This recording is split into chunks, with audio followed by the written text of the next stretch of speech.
Welcome to Parlier, the buckle of the Raisin Belt. California has almost 500 cities, including dozens like Parlier that are home to the workers who pick California's fruits and vegetables. Parlier is in the heart of Fresno County, America's most important farming county. Fresno County's farm sales of almost $6 billion in 2010 surpassed the farm sales of states such as New York.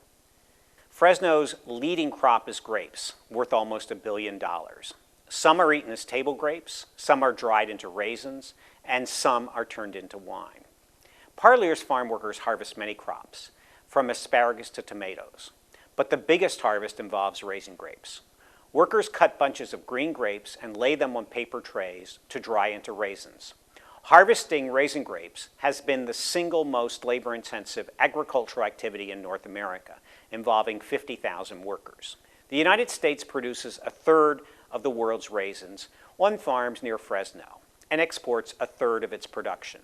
The 225,000 acres of raisin grapes around Fresno yield 2 million tons of green grapes that dry into 400,000 tons of raisins. Grapes are sugar balls with twice as much sugar as sugarcane or sugar beets. Farmers measure the rising level of sugar in their grapes, and when they have 22 or 23% sugar, the raisins are ready to harvest. Farmers know that the longer they wait to harvest, the more sugar and the better the raisins. However, waiting also increases the risk that rain will spoil the drying raisins. Most farmers buy insurance, so they have some income even if their drying raisins are damaged by rain. But insurance payments are made only if raisins are harvested by mid-September. The longer farmers wait to begin the harvest, the more workers they need. For example, if the harvest begins 15 days before the rain date, twice as many workers are needed than if the harvest begins 30 days before the rain date.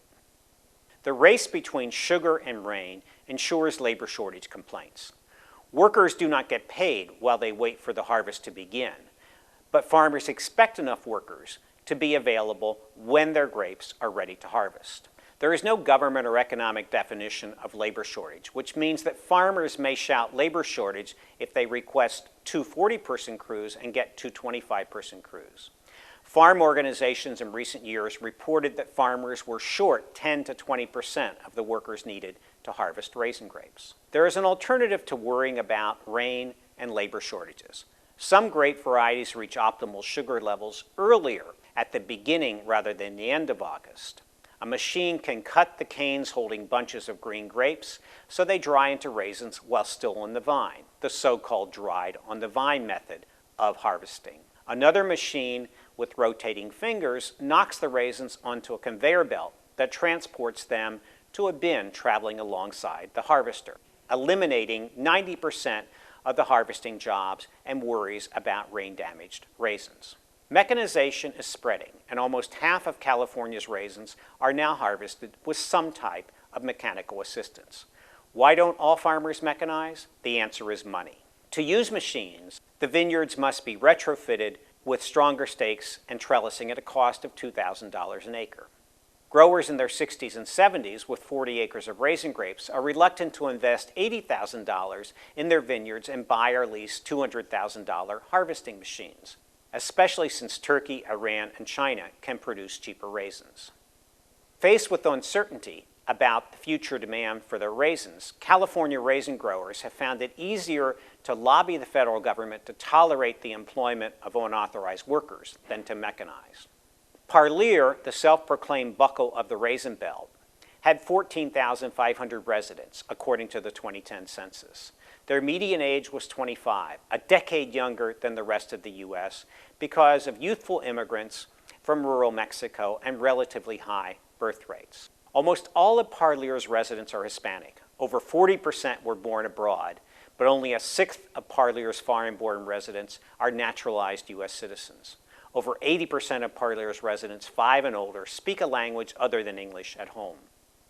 Parlier's adults came to the U.S. to pick raisins and do other farm jobs.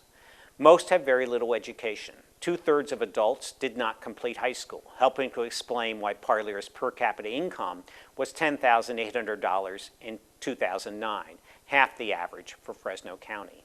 Mexico's per capita income was about $10,000, or $14,000 after making adjustments to reflect the fact that living is cheaper in Mexico.